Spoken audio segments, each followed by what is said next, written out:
Praise lord. యేసుక్రీస్తు అతి పరిశుద్ధ నామంలో మీ అందరికీ వందనాలు. మరి దేవుడిచ్చిన ఈ యొక్క సమయాన్ని బట్టి దేవుని నామానికి మహిమ కలుగును గాక. మరి రోజు వాక్యం చదువుకుందామండి. పేతురు రాసిన పత్రిక కొరింథీయులకు రాసిన పత్రిక 1 కొరింథీయులకు రాసిన పత్రిక 3వ అధ్యాయం 5-6 వచనాలు. అపోల్లో ఎవడు, పౌలెవడు? పరిచారకులే కదా. ఒక్కొక్కరికి ప్రభు అనుగ్రహించిన ప్రకారం వారి ద్వారా మీరు విశ్వసించితిరి. నేను నాటితిని, అపోల్లో నీళ్లు పోసెను, వృద్ధి కలుగజేసిన వాడు దేవుడే.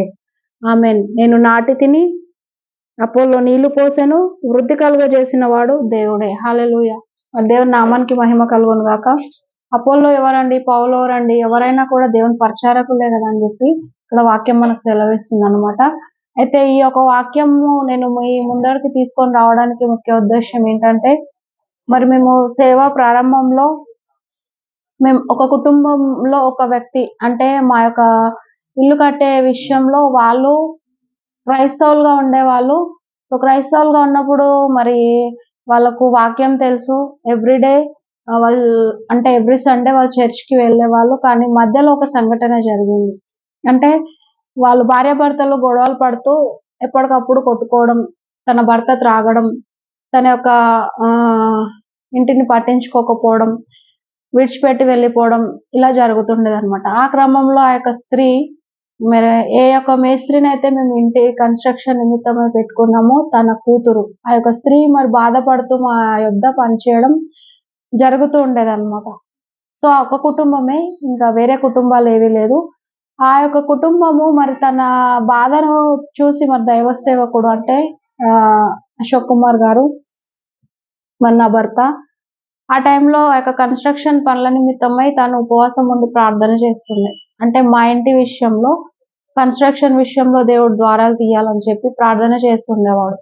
ఆ క్రమంలోనే మరి వర్క్స్ ఎలా జరుగుతున్నాయని వాళ్ళని విజిట్ చేయడానికి వెళ్ళినప్పుడు ఆ స్త్రీ బాధపడుతూ, మరి మీరు ఉపవాస ప్రార్థనలో ఉన్నారు కదా అన్న, మరి నా భర్త రావడం లేదు, విడిచిపెట్టి వెళ్ళిపోయినాడు అని అంటే మరి మనకు తెలిసిన విషయాలు, మనకు తెలిసిన సాక్ష్యం మనం చెప్తూ ఉంటాం. ఎవరి జీవితంలోనే ఎక్కడో జరిగిందని మనం వివరిస్తూ ఉంటాం. కానీ సాక్షాత్తు మన జీవితంలో ఆ యొక్క సమస్యని ఎదుర్కొని గెలిచి మరి జయించినప్పుడు మన లోపల ఇంకా ఎంత ఉజ్జీవం ఉంటుంది చెప్పండి. సో ఆ యొక్క ఉజ్జీవాన్ని బట్టి దైవ సేవకుడు మరి ఆ యొక్క స్త్రీతో, అమ్మ బాధపడకు, నువ్వు నా చెల్లెలు లాంటి దానివి, నా సాక్ష్యం కూడా ఒకప్పుడు ఇలాంటిదే, నా భార్యను కూడా నేను తాగి వేధించేవాడిని, మరి ఆమెను పట్టించుకునే వాడిని కాదు. కానీ ఈరోజు దేవుడు నా లోపల గొప్ప మార్పు తెచ్చి ఈరోజు ఇల్లు కట్టే స్తోమతను అనుగ్రహించి నన్ను మార్చుకొని తన కొరకు మరి నేను బ్రతికే విధంగా చేసుకున్నాడు అని చెప్పినప్పుడు ఆ స్త్రీ ఆ మాటలకి ధైర్యం తెచ్చుకొని మరి ఎప్పుడు కలిసినా కూడా కన్నీటితో తన యొక్క బాధని వివరిస్తూ, ఇంకా రాలేదన్నా, ఎక్కడున్నాడో, ఏమైపోయినాడో, మరి చనిపోయినాడా, బ్రతికి ఉన్నాడా తెలియదు, మరి ఇలా అని బాధపడుతూ ఉండే క్రమంలో మరి సేవకుడు చెప్పిన మాట ఏంటంటే, అమ్మ నీ భర్త ఖచ్చితంగా వస్తాడు, దేవుడు ఖచ్చితంగా తీసుకొస్తాడు చూడు అని చెప్పి మరి తనకు కలిగిన యొక్క దర్శనాన్ని బట్టి ఆ యొక్క స్త్రీకి వివరించినప్పుడు నిజంగా ఎగ్జాక్ట్ గా ఏదైతే సేవకునికి దేవుడు చూపించినాడో అదే విధంగా ఆ యొక్క స్త్రీ భర్త ఫ్రూట్స్ పట్టుకొని మరి వచ్చి ఉన్నాడంట. అయితే మరి పట్టుకొని వచ్చినప్పుడు ఆ స్త్రీ మరి ఎంతో సంతోషించి సాక్ష్యం చెప్పింది. అంటే మా దగ్గర 1 నెల, 2 నెలలు, 3 నెలలు ఆ యొక్క స్త్రీ ఎన్ని రోజులు వర్క్ చేసిందో నాకు కూడా తెలియదండి. కానీ సేవకుడు మరి ప్రతిరోజు ఆ స్త్రీ గురించి చెప్పేవాడు అనమాట. ఇలా బాధపడుతుంది, మన జీవితాన్ని కట్టిన దేవుడు తన జీవితాన్ని కూడా కడతాడని నేను ధైర్యపరిచి ఉన్నాడు. ఆ యొక్క క్రమంలోనే దేవుడు నాకు దర్శనం కూడా చూపించినప్పుడు ఆ స్త్రీకి నేను చెప్పినప్పుడు ఆయన తిరిగి రావడం జరిగింది అన్నప్పుడు మరి సంతోషంతో, ఎవరికైనా సంతోషం ఉంటది కదండి. అంటే దేవుడు మన ప్రార్థన వింటున్నాడు, మనకు దర్శనాలు ఇస్తున్నాడు, దేవుడు ఆ యొక్క కార్యాన్ని నెరవేరుస్తున్నాడు. నా జీవితంలో ఏదైతే కార్యం చేసి ఉన్నాడో, నేను బిర్యానీ తిన్నాను అనుకోండి, ఈ టేస్ట్ బాగుంటది బిర్యానీ, మీరు తినొచ్చు అని చెప్తాం. సో నేను చికెన్ ఫ్రై తిన్నాను అనుకోండి, ఆ టేస్ట్ చాలా బాగుంది తినండి అని చెప్తాం. మరి దేవుడు సర్వాధికారి మరి మా జీవితంలో పర్టికులర్ గా మా యొక్క కుటుంబ విషయంలో ఏదైతే కార్యం చేసి ఉన్నాడో ఆ స్త్రీకి చెప్పడాన్ని బట్టి ఆ స్త్రీ జీవితంలో మరి సంతోషం వచ్చిందనమాట. మరి తన భర్త తిరిగి రాంగానే వాళ్ళొచ్చి సాక్ష్యం చెప్పి ఉన్నారు. సాక్ష్యం అంటే ఏదో సంఘస్థుల మధ్య కాదండి. మాకు వ్యక్తిగతంగా కల్పించి అన్న నువ్వు చెప్పినట్టే జరిగింది. ఆయనొచ్చిన్నాడు. వచ్చిన వ్యక్తి మరి కొన్ని రోజులు అయిపోయిన తర్వాత అదే విధంగా తాగుతున్నాడు. అదే విధంగా వాళ్ళు యాజ్ యూజువల్‌గా కొడుతున్నాడు. మళ్ళా ఎప్పుడు విడిచిపెట్టి వెళ్ళిపోతాడో కూడా తెలియని పరిస్థితనమాట. ఒక్కరోజే బిడ్డ పుట్టంగానే లేచి నడవదు గదండీ!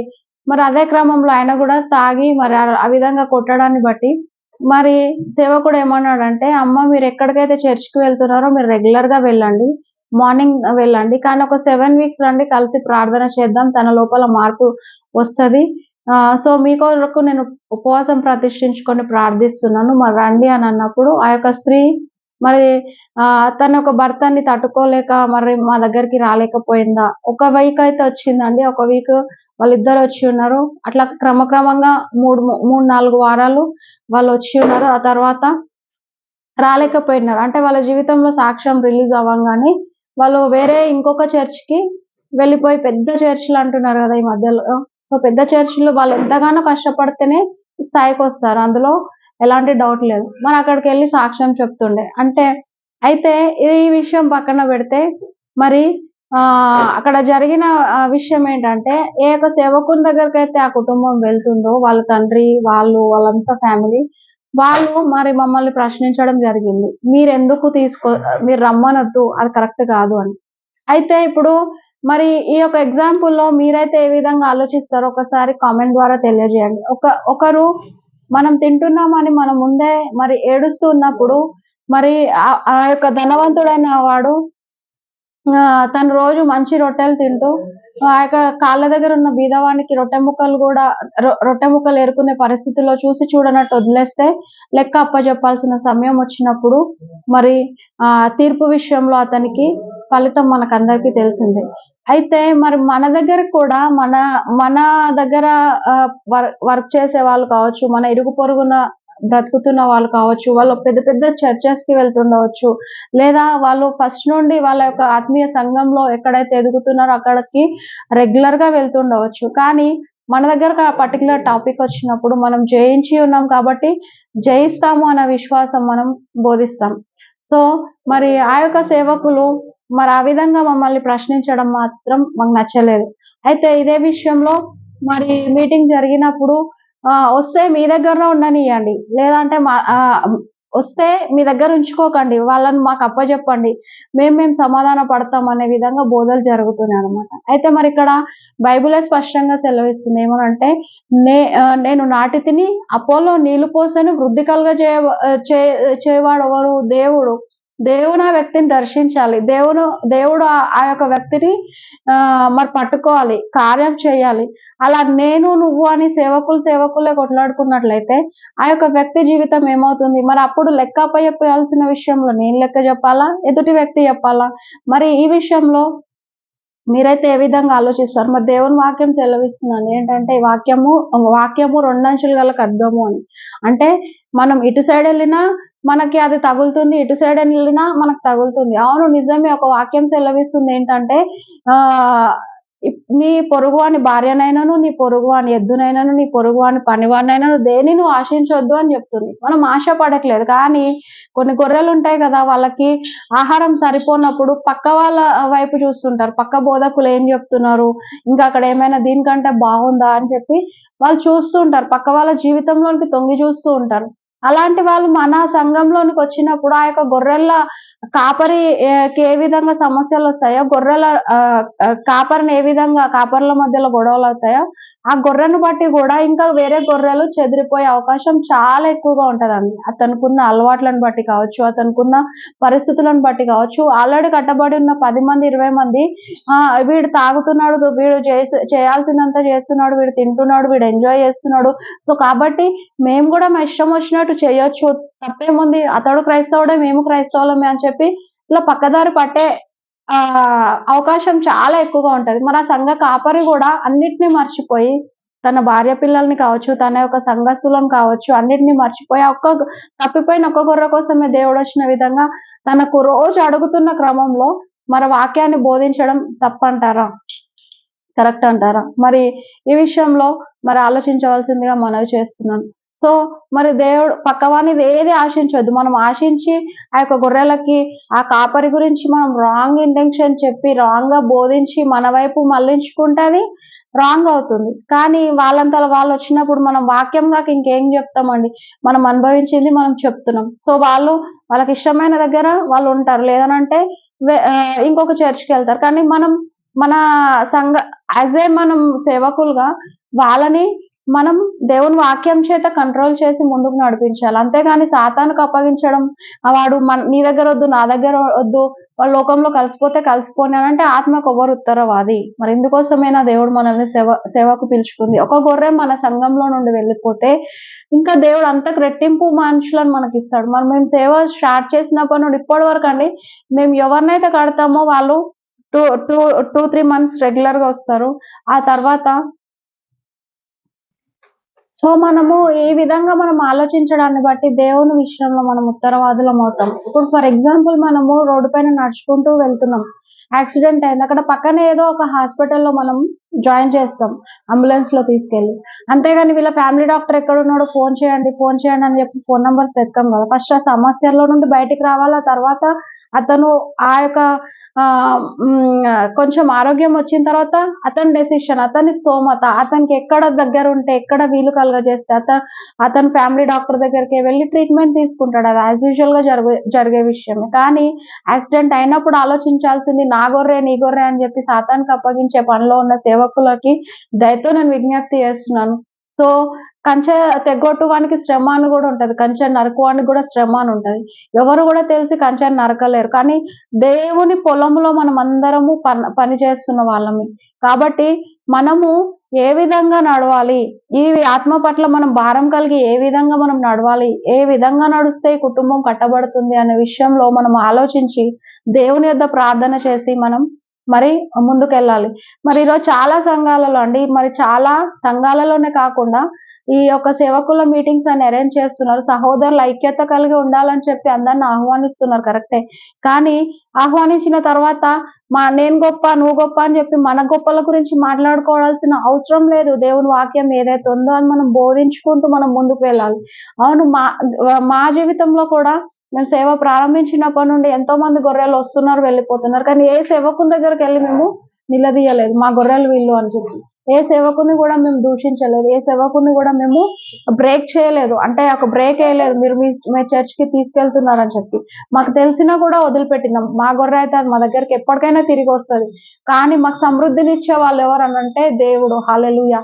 మాకు సమృద్ధినిచ్చే వాళ్ళు సంఘస్థులు లేదా ఈ సంఘం ద్వారానే మేము పోషింపబడాలి. సంఘం ద్వారా కాదండి పోషించబడేది. దేవుని ద్వారా మనం పోషింపబడాలి.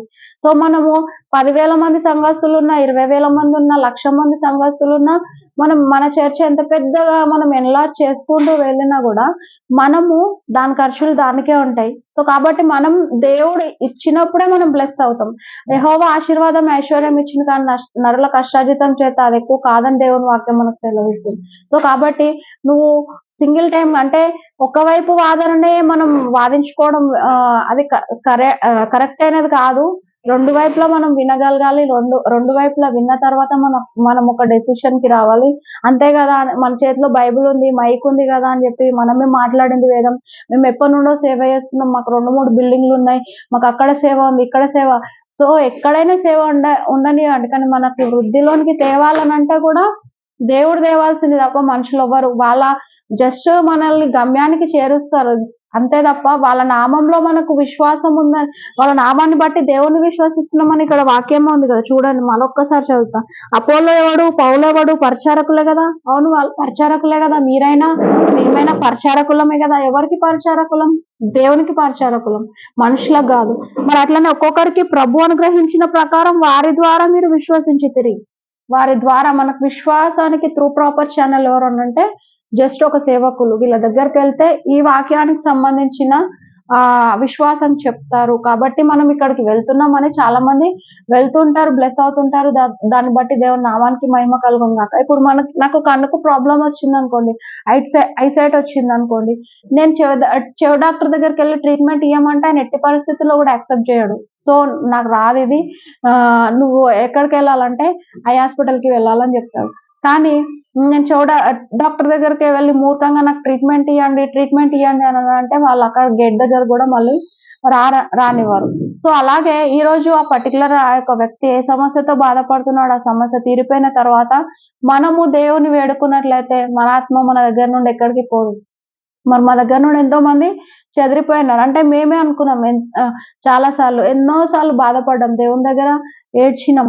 ప్రవ్వా ఎందుకు వచ్చిన వాళ్ళు ఇట్లా అవసరం తీరంగానే వెళ్ళిపోతున్నారు. ఆ యొక్క కార్యంలో విజయం రాంగానే వెళ్ళిపోతున్నారని చెప్పి మేము కూడా బాధపడిన సందర్భాలున్నాయి. కానీ దేవుడు ఇన్న ఎడల మనకి ఇస్తాడు. మన బ్లెస్సింగ్ ఎవరు కూడా ఆపలేరు. ఎంతమందొచ్చి మనం అడ్డుకోవాలని చూసినా కూడా ఎవరి బ్లెస్సింగ్ ఎవరు దొంగిలలేరండి. కాబట్టి ఈ విషయాన్ని గమనించవలసిందిగా మనవి చేస్తున్నాను ప్రభు పేరిట.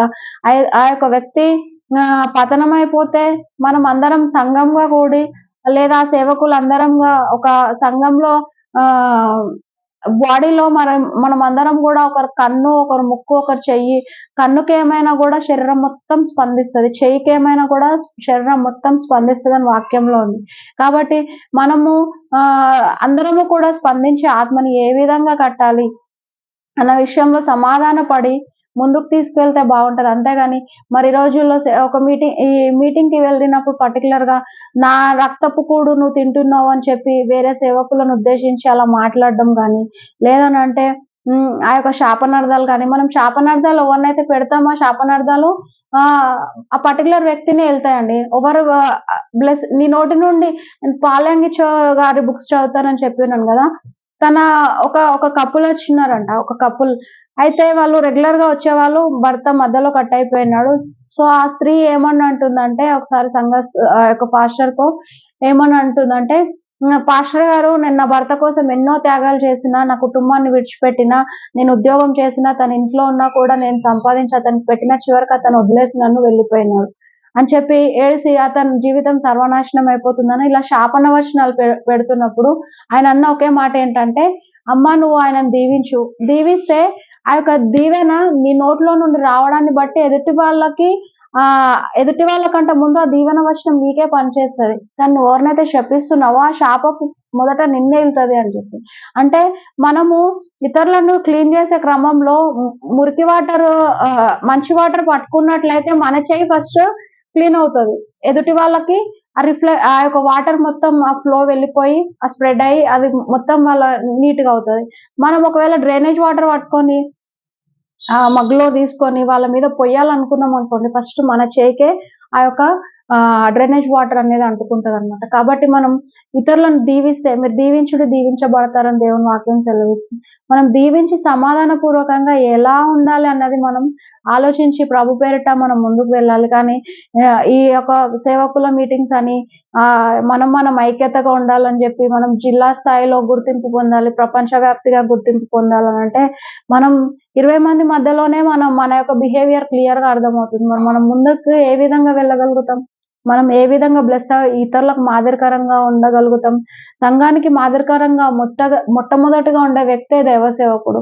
మరి ఆ యొక్క సేవకులే ఈరోజు గొడవ పడుతుండడాన్ని బట్టి ఎంతోమంది మరి దూషిస్తున్నారు మధ్యలోకొచ్చి. క్రైస్తవ్యం అంటేనే భయపడుతున్నారు. వీళ్ళకే కరెక్ట్‌గా లేదు. ఎన్నో డినామినేషన్స్ ఉంటాయి. ఎన్నో రకాల ఒకరి మాటకు ఒకరికి పొంతన ఉండదని చెప్పి. ఇదే కానీ మనం దాన్ని నాకు దేవుడున్నాడు. తనకు తానుగా వేరుపడిన ఏ రాజ్యము కూడా వర్ధిల్లదని దేవుని వాక్యం సెలవిస్తుంది. మనమే సెపరేట్ అయిపోతుంటాం. ఎవరో సెపరేట్ చేయాల్సిన అవసరం లేదు. మనమే ఊహించుకుంటూ ఉంటాం. అది ఎంతవరకు ఆ వాక్యము ఆ యొక్క వ్యక్తి ఏం చేస్తున్నాడో అని తెలియకుండా. ఆ వ్యక్తితో నువ్వు మాట్లాడించినప్పుడు ఆ వ్యక్తి కరెక్ట్‌గా చెప్పే మాటలు అందుకే ఫస్ట్ మనం వినుటకు వేగిరపడాలి అని వన్ సైడ్ జడ్జిమెంట్ అనేది అది మంచిది కాదని కూడా దేవుని వాక్యం సెలవిస్తుంది. కాబట్టి మనం మాట్లాడడానికి తొందరపడుతుంటాం. ఇతరులను అనే విషయంలో తొందరపడుతుంటాం. కానీ మనం వినే విషయంలో మాత్రం చాలా నిర్లక్ష్యం చేస్తుంటాం. వీడు చెప్తే నేనేంది వినేది? మరి వినకుండా సంఘాన్ని ఎలా కడతారండి? ఆ యొక్క డాక్టర్ అయిన ట్రీట్మెంట్ ఏ విధంగా ఇస్తాడండి? మనం వెళ్ళిన తర్వాత నాకు ఈ ప్రాబ్లమ్ ఉందండి అని చెప్పినప్పుడే దాన్ని బట్టి వాళ్ళు మెడిసిన్ రాయగలుగుతారు. మరి సేవకులుగా వాళ్ళు చెప్పేది యాజ్ ఎ సేవకుడు అయినా కావచ్చు, యాజ్ ఎ విశ్వాసి అయినా కావచ్చు, మరి మనకు చెప్తున్నప్పుడు ఆ మాటలు మనం వినగలగాలి. తర్వాతనే మనం వాళ్ళకి ట్రీట్మెంట్ అనేది ఇవ్వగలుగుతాం. కానీ మనకి నేను చెప్తేనే ఇతరులు వినాలి అనేది కూడా మూర్ఖత్వం. మీకీరోజు మైక్ రావచ్చు మీ చేతిలోకి. కానీ ఆ యొక్క మైక్ ఆహ్, వింటున్న వాళ్ళ విషయంలో ఏమన్నా దేవుని కార్యం జరుగుతుందా అనేది గూడా మనం ఆలోచించాలి. సో, కాబట్టి ఈ యొక్క విషయాలను గమనించి మరి షార్ట్ టైమ్‌లో ముగించాలనుకున్నాను. ఇంకా చెప్పుకుంటూ పోతే వీడియో లెంత్ ఎక్కువవుతుంది. మరి దయతో క్షమించండి. ఈ యొక్క వాక్యాన్ని బట్టి దేవుని నామానికి మహిమ కలుగును గాక. ఈ వాక్యం వింటున్న మీలో కూడా ఇలాంటి ఒకవేళ పొరపాట్లు ఉన్నట్లయితే సరిచేసుకుందాం. దేవుడు మిమ్మల్ని దీవించును గాక, ఆశీర్వదించును గాక.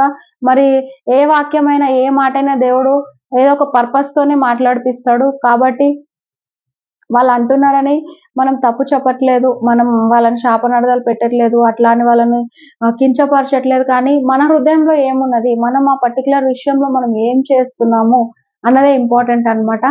సో, మన దగ్గరకు కూడా వచ్చే ప్రతి విశ్వాసిలో ఎవరు దొంగతనం చేసినదైనా, లేదంటే పాపం చేసినదైనా దేవుడు పరిశుద్ధుడు కాబట్టి మనం నీతితో వెళ్ళిందే మన దగ్గర ఉంటది. అవినీతితో వెళ్ళింది మన దగ్గర ఉండదండి. సో, ఈ విషయాన్ని గమనించండి. దేవుడు పరిశుద్ధుడు కాబట్టి మనల్ని కూడా పరిశుద్ధంగా ఉండాలని కోరుకుంటాడు. సో, కాబట్టి ఈరోజు ఈ వాక్యం వింటున్న మీలో ఎవరైతే వింటున్నారో ప్రతి ఒక్కరిని దేవుడు దీవించును గాక. ఇంకా ఆ యొక్క ఏదైతే వంపులు లేదా ఎత్తుపల్లాలున్నాయో వాటిని దేవుడు తీసివేసి ఉన్నతంగా మిమ్మల్ని, మీ కుటుంబాలను దీవించి ఆహ్, కట్టునుగాక. నజరేయుడైన యేసుక్రీస్తు నామములో ఈ యొక్క వాక్యాన్ని మరి దేవుడు నెరవేరుస్తున్నందుకై దేవుని నామానికే మహిమ కలుగును గాక. Praise the lord.